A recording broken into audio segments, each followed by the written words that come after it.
Okay, let's try to get this thing back together. This is a RAP 68, RAM 68 marker that's been custom modified by me. We're going to start back here with this end. We've already screwed the power tube on the rest of the assembly. Now it just comes into splicing back here. Now you can see here's the feed mechanism that holds itself on the door. You want to make sure that that has been popped back into place.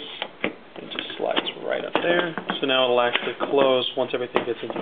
You can see there's some spring tension on each part of the trigger area. And before we do that, we have the actual hammer itself. That needs to go in place. Now, normally you would oil these parts when you put it in here, but this thing is pretty well oiled. You just slip it past that little area right here with this pins holding it in place. Boom. It's in place where it needs to be. And we're just going to slide this in place. You can see the trigger frame here.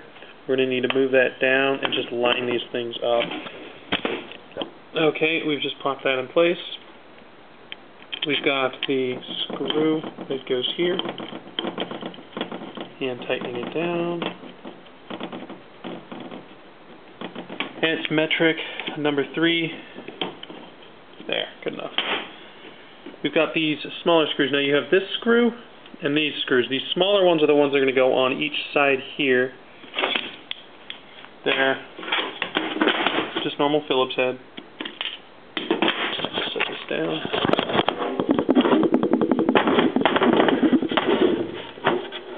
Standard Phillips head screws. And again, these 3 points, that Allen screw and these Phillips hold the actual pistol grip, I guess, and the valve body to the back of to the front part of the marker where everything else screws in. So once we get that in place, great. Now you can see here that'll lock in place, and you can also push it, and that's going to be our loading area for paintball. So just lock it forward. From there, we have our plate and spring. So the spring, you can see one end maybe has like a little hook on it. That hook needs to be facing up, and then the loop needs to just go on that little portion right there. Set that on there, great. And you can see what we've got. There's a little tab there. That's just going to go into that hook. It's a lot easier with 2 hands.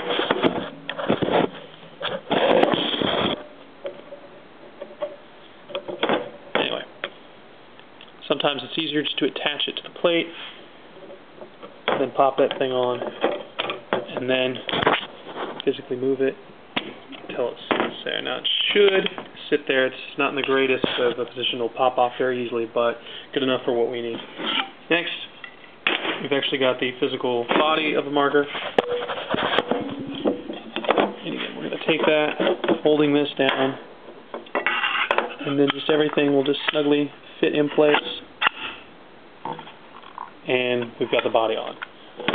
From there, all these parts should basically hold in place. We've got the pin, which is just going to pop down through there. Make sure it's flush, and that's good to go. We have our main spring, which we're going to tuck inside there. The bolt itself, it's going to go inside there. You can see the hole where it's going to line up. So we line up there, and we've got our small screw here. And that screw is just going to, and this one's not a number 3, I think this one's a 2.5. Yeah. So I use one finger, push the spring down, get it in place, and just, oh, come on. There we go.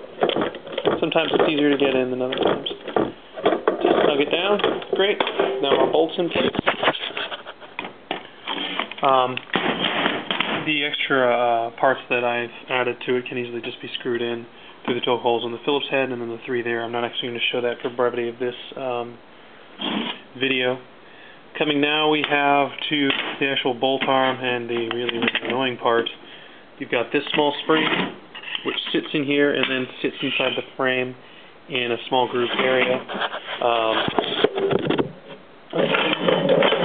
Basically, we're going to want to set it in place and have it poking out to where you can still see the opening of it. And then you're just sliding that tube into it just to the point, and you can't really see down there where it's touching. And I'll try to demonstrate this as best I can. But you can see here, there's that little groove. This guy's going to go in that groove. And you're not going to be able to see this all because I have to be able to see what I'm doing. This will take, I don't know, half a dozen attempts to a dozen attempts, depending on how frustrated you get.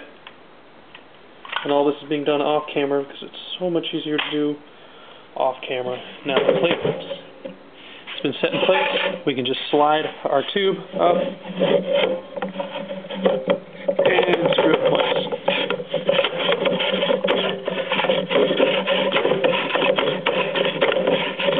And again, if you're good with this, it only takes that one attempt. If you're bad with this, you might be spending all afternoon trying to do something like this. The secret is to use that tube to hold that spring in place so it doesn't spring around. Next, we've got that in place. We're going to go ahead and put our snake spring back in place. So just put the marker up and get it to set up. So I just have it sitting like that. We're going to put the spring in through here. This is the snake spring assembly. This guy's going to be in the back, and now the hard part is getting this thing to align in this direction so that we can see it through this hole here and that. Now there's a little trick I'll kind of show you. One we're just going to try to thread it through. And it goes.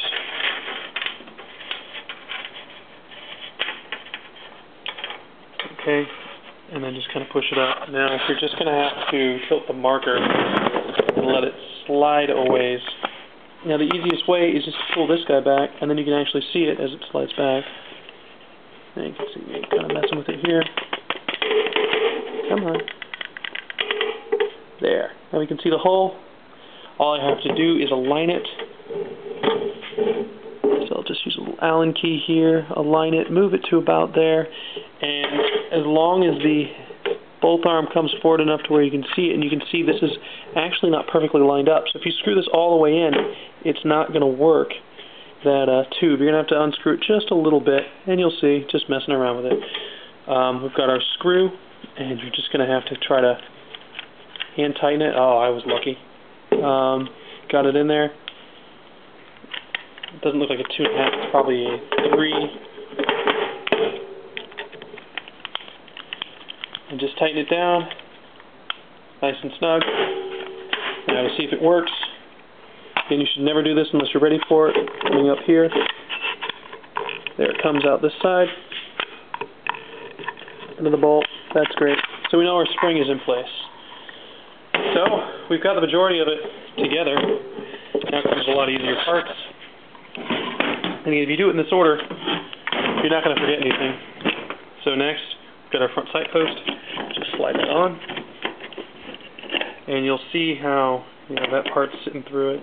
It's kind of like a little vice thing. If you roll it the wrong way, it won't sit flush in that circular part, and it just won't go on. So move it until it sits flush, slides on. We've got a little cap, more of a cosmetic thing, but it'll keep dirt out of your tube for your clear balls. We got our barrel. Slide it through there. And slide it all the way down.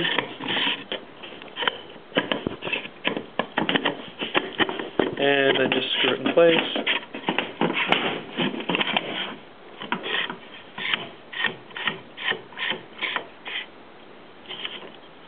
Next is the adjustment of your front post or the sight.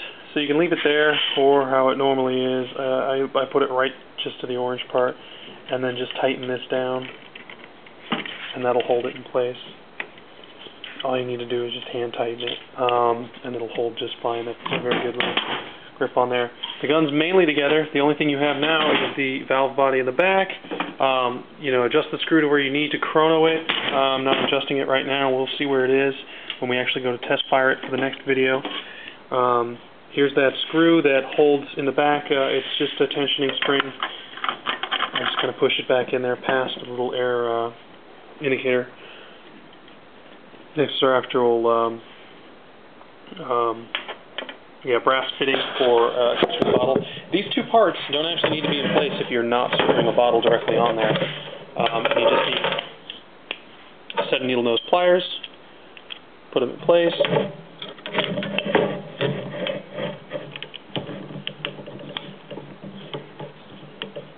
and until it's snug. Good enough. There you have it. From being torn apart into pieces to working perfectly. You see, and it's a little stiff. It's a little stiff like it is now. It could be either that spring that was up here is just not properly placed and it's rubbing against the tube. You can take it apart and try to assemble it again, or you can live with it. I'll take it apart and assemble it again, just because I don't want whoever's getting this to have to mess with that for their first time. If you can at all not have to take apart this marker, and to the point where I did, I would highly recommend not doing it until you get used to this thing. And even when you get used to this thing, it is a pain. You can easily tell that this thing was never meant to be taken apart any point in time. But it's quick and dirty of disassembling it. You know, your stock is just going to screw in here, and then this is just going to push in and lock there, screw it in place, retract, and send the stock as you like. That'll be it for now. Next we'll be doing the firing video.